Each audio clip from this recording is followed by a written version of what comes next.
Hi everyone. We're going to continue on day 19 and we're talking about cultivating community. And in the book, I'm just going to run through this really quick. Basically, Pastor Rick is giving us a few paragons of what you need to cultivate community, and that is honesty, because sometimes a lot of people would rather just gloss over or ignore an issue instead of speaking well, with love, but truthfully and honestly. So the Bible tells us to speak the truth in love. An honest answer is a true sign of friendship, and this is something that not many people are brave enough to do. So you have to remember that you're doing it to help that person and to make that person better.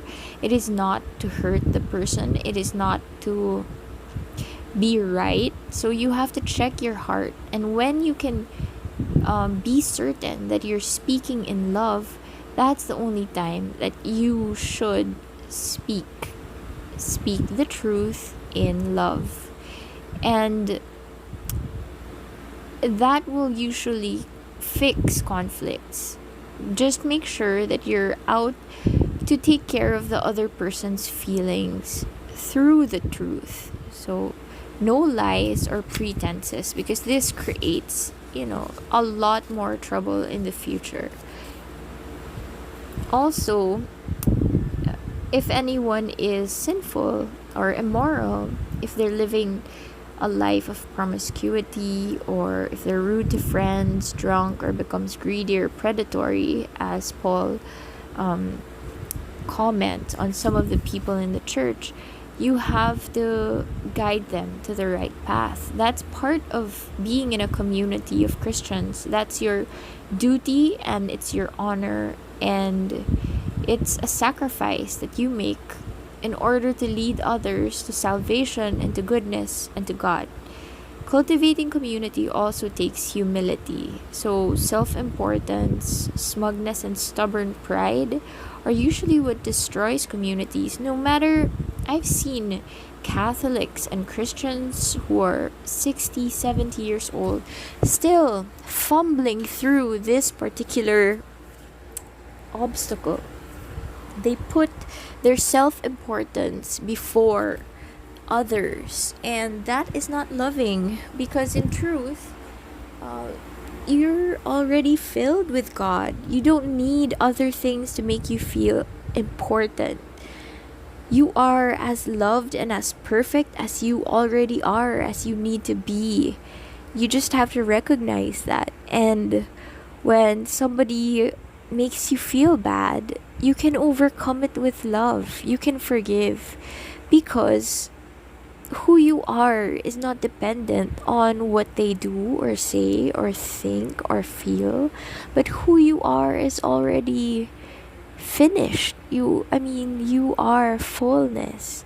And so from that you can give love, from that you can forgive, from that you can still act nobly. And that's why Jesus says, if somebody hits you, you turn the other cheek.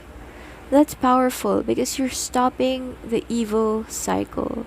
You're just letting the evil go, and you're not even keeping a grudge in your heart, because you think to yourself that this person did this because he was hurt, he needs to feel important. You have to understand why they would do it. And when you do, it's not a justification that it's okay. Of course it's not okay. Evil is evil, but you are stronger than evil. You are stronger than evil, and the love inside you is stronger than evil. And so you can rise above it, and you can ignore it, or you can speak against it, but not speak against the person. So it takes humility, and humility is actually the fullness of you, because you don't need external things to fill you. You can act humbly, and you can be generous and kind, and in a way that's like an internal power that nobody else can ever break. So God opposes the proud but gives grace to the humble. See, it's actually a very, very beautiful thing that God loves. And when you become proud or selfish, you're in opposition to God. That is it's kind of counterintuitive that your pride is actually a weakness, and by being patient, you're becoming strong. Isn't that beautiful? When you're open to correction and by pointing the spotlight on yourself rather than others, you become a better person. Okay, so I think the traps are like, some people think they know it all, or some people, when they have a position in a given community, they expect certain people to treat them a certain way. But of course, that respect is given, but if it's not given, one should still act nobly, should still be kind and humble and gentle, because the deficit was with the doer, right? So just let it go. It's them, it's their weakness. Just let it go. Cultivating community also takes courtesy. So actually, this goes hand in hand with being peaceful, because it's at the very core of any interaction is respect. So you respect the differences, you consider each other's feelings, and probably if somebody irritates you, it's because at the core you might feel that they did something that disrespected you. But God's people should be big-hearted and courteous, and that means you bear the imperfections of others. You bear their insecurities or irritating mannerisms or poor social skills. And Pastor Rick calls this EGR, extra grace required. Yes, you are to love them more.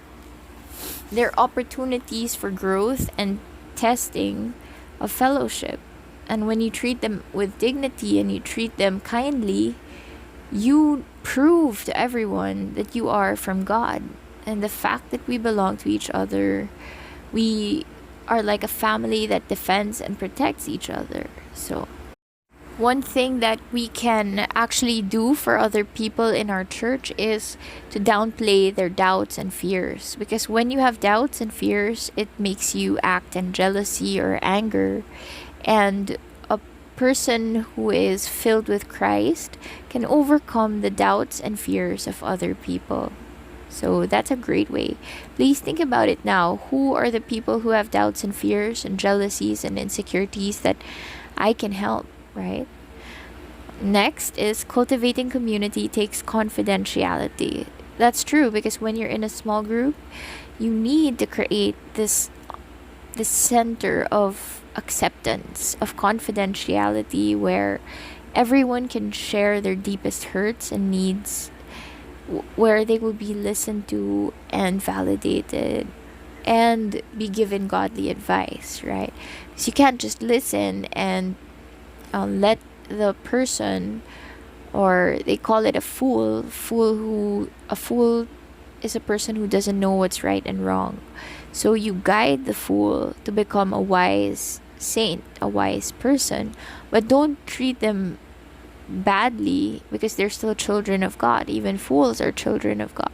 So you have to do it in a loving manner. To cultivate community takes frequency. You always have to meet, always, because when you stop meeting, that's where temptation comes in, that's where evil comes in. So even when you don't feel like it, you have to keep bugging everyone, because they miss one meeting and temptation comes, and then they fall out of the path so easily. So you have to band together and make sure that everyone is there for each other. Pastor Rick urges these 9 characteristics of biblical fellowship, which I totally agree with. First is we will share our true feelings, authenticity, encourage each other mutually, support each other with sympathy, forgive each other with mercy, speak the truth in love, and honesty, admit our weaknesses, humility, respect our differences, courtesy, not gossip, confidentiality, and make a group priority, frequency. So when you have these things are just like ways that you show love. So it's like love is a flower, and these are the petals of love: authenticity, mutuality, sympathy, mercy, honesty, humility, courtesy, and confidentiality, and frequency of time that you meet. So when you give up your self-centeredness and your independence, you become fully mature as a Christian and fully able to thrive in a community. So if you don't have a community right now, I urge you to find a small group that you can belong to. So day 19, thinking about my purpose. Community requires commitment. We understand what love is when we realize that Christ gave his love for us. That means we must give our lives for other believers. How can I cultivate community and other characteristics within myself so that I can be a better church member? So think of the concrete ways that you can be a better community leader or participant or member. And if you're not part of a group yet, I suggest you find one right now. God bless.